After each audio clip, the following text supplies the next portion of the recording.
तिथलं ऑफिसच्या कामाचं किंवा आपले किंवा जे नाचवण्याचे फोटो असतात। माझं नाव वर्षा रणजित पाटील।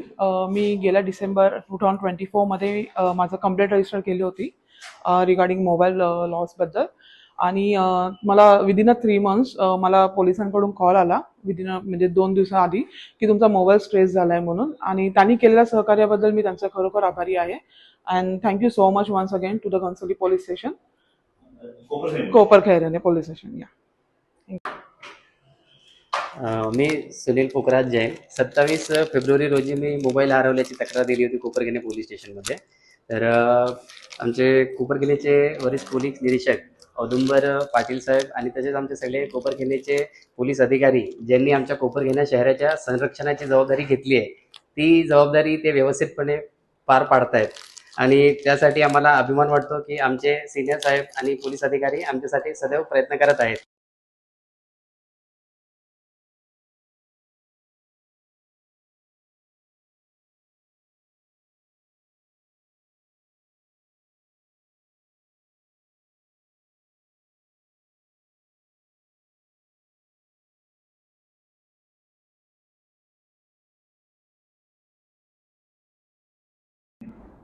गेल्या 2-3 महिन्यामध्ये कोपरखैरणे पोलिसांच्या हद्दीमध्ये जे मोबाईल घाण झाले होते, त्या अनुषंगाने नागरिकांनी आमच्याकडे तक्रार दाखल केल्या होत्या।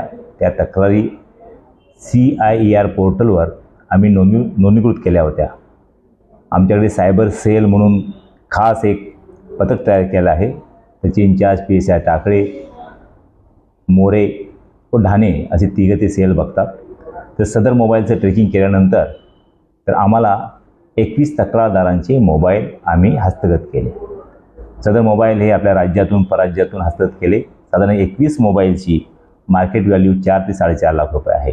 आम्हाला आनंद होतो आहे की आम्ही नागरिकांना त्यांचे महत्त्वाचे डॉक्युमेंट असलेले, ज्याच्यामध्ये बँक अकाउंट्स आहेत, त्यांच्या मेमरीज आहेत आणि दैनंदिन जीवनामध्ये लागणारे मोबाईल हा वस्तू असल्या कारणाने आम्ही अथक मेहनत घेऊन नागरिकांना ते आज परत करायचा कार्यक्रम केला आहे। तरी आपल्या माध्यमातून परत आवाहन करतो की ज्यांचे कोणाचे अशी मोबाईल गहाळतील, चोरी जातील, तरी ताबडतोब कोपरखैरणे पोलीस ठिकाणी तक्रार दाखल करावी। तसेच त्यांना कुठलाही त्रास असेल तर 112वर कॉल करावा व NDPSच्या अनुषंगाने 88 28 112 ह्या फोनवर कॉल करावा। तिथे ताबडतोब पोलीस येतील आणि त्या घटनास्थळावर जे कोणी ड्रग घेणारे असतील, विकणारे असतील, त्यांच्यावर कारवाई करण्यात येईल। धन्यवाद।